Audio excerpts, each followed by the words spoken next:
নমস্কার, অভিষেক টক ইউটিউব চ্যানেলে সকলকে স্বাগত জানাই। আজ আমরা আলোচনা করব পঞ্চম শ্রেণীর আমাদের পরিবেশ থেকে প্রথম অধ্যায় অর্থাৎ মানব দেহের অন্তর্গত ত্বক কোথাও পাতলা কোথাও পুরু এই চ্যাপ্টারটি নিয়ে।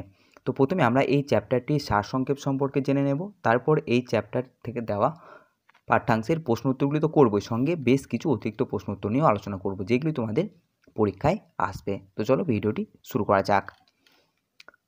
তো এই চ্যাপ্টারটির প্রথমে আমরা সারসংক্ষেপ একটু দেখে নিই। আমাদের শরীরের চামড়া কোথাও পাতলা কোথাও মোটা। শরীরের যে অংশ বেশি ঘষাঘষি হয় সেদিকে চামড়া বেশি মোটা হয়। শরীরের কোনো অংশের চামড়া কতটা মোটা তা সহজেই স্কেল দিয়ে মাপা যায়। চামড়া হাত দিয়ে টেনে ধরে স্কেল দিয়ে মাপার পর সেই মাপের অর্ধেক করলেই জানা যাবে চামড়া কতটা মোটা। চামড়া যেখানে বা মোটা সেখানে শিরাগুলো দেখা যায় না, কিন্তু পাতলা চামড়ায় শিরাগুলো বোঝা যায়। তো এই ছিল কোথাও ত্বক কোথাও পাতলা কোথাও পুরুর এই চ্যাপ্টারটির সারসংক্ষেপ। এখন আমরা পাঠ্যাংশে দেওয়া প্রশ্ন উত্তরটি করে নেব, ঠিক আছে, যেটা তোমাদের 3 নাম্বার পৃষ্ঠায় তোমরা দেখতে পাবে। এখানে বলেছে দেখো, শরীরের নানা অংশের ত্বক কত পুরু তা দেখো, তারপর লেখো। দেখো, শরীরের অংশ প্রথমে লিখেছি গাল। ত্বক পাতলা না পুরু? পাতলা। শরীরের অংশ পেট। ত্বক পাতলা না পুরু? পুরু। এরপরে তো গলা পাতলা, ঠিক আছে। কপাল পাতলা। এরপর আছে হাতের তালু, ত্বক হচ্ছে পুরু। শরীরের অংশ পিঠ, ত্বক পাতলা না পুরু? পুরু। এরপর আছে শরীরের অংশ পায়ের গোড়ালি, ত্বক পাতলা না পুরু? পুরু। এরপর আছে শরীরের অংশ কানের লতি, ত্বক পাতলা না পুরু? পাতলা। এখন আমরা পাঠ্যাংশে দেওয়া বেশ কিছু অতিরিক্ত প্রশ্ন উত্তর নিয়ে আলোচনা করব, ঠিক আছে। তো প্রথম প্রশ্ন আছে দেখো, যে শরীরের কোন জায়গায় শিরা দেখা যায়? উত্তর হবে শরীরের যে অংশে চামড়া পাতলা সেই অংশের শিরা দেখা যায়। নেক্সট প্রশ্ন, কিভাবে চামড়া কতটা পুরু জানা যায়?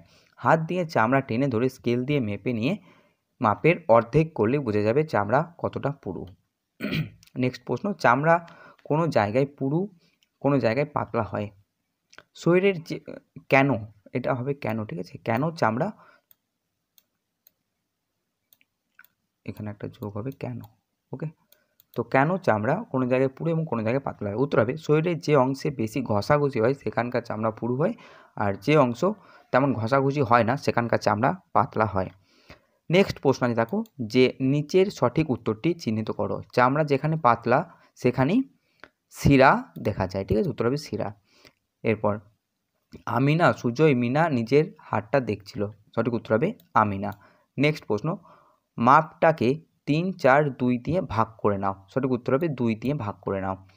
2 নম্বর প্রশ্ন আছে, শূন্যস্থান পূরণ করো। বন্ধুরা ড্যাশ দিয়ে মাপুক, সঠিক উত্তর হবে স্কেল দিয়ে মাপুক। এরপরে প্রশ্ন, গোড়ালির কাছটা সবচেয়ে ড্যাশ, সঠিক উত্তর হবে পুরু। এরপর ড্যাশ উপর শরীরের সব ভার পড়ে, উত্তর হবে গোড়ালির উপর, ঠিক আছে। তো আজ এই পর্যন্তই। নেক্সট ভিডিওতে আমরা পরের চ্যাপ্টারটি নিয়ে আলোচনা করব, আর খুব তাড়াতাড়ি আমি মানব দেহ অর্থাৎ প্রথম অধ্যায়ের সার্বিক মূল্যায়ন অর্থাৎ প্রথম অধ্যায়কে আমি কভার করে সমস্ত ধরনের নৈবত্তিক প্রশ্ন উত্তর, অতি সংক্ষিপ্ত প্রশ্ন উত্তর, বড় প্রশ্ন, রচনাধর্মী প্রশ্ন উত্তর, সমস্ত ধরনের প্রশ্ন উত্তর নিয়ে একটি ভিডিও আনতে চলেছি। তো অবশ্যই সেই ভিডিওটি পেতে অবশ্যই আমার চ্যানেলটিকে চেক আউট করবে এবং সাবস্ক্রাইব করে রাখবে। ধন্যবাদ।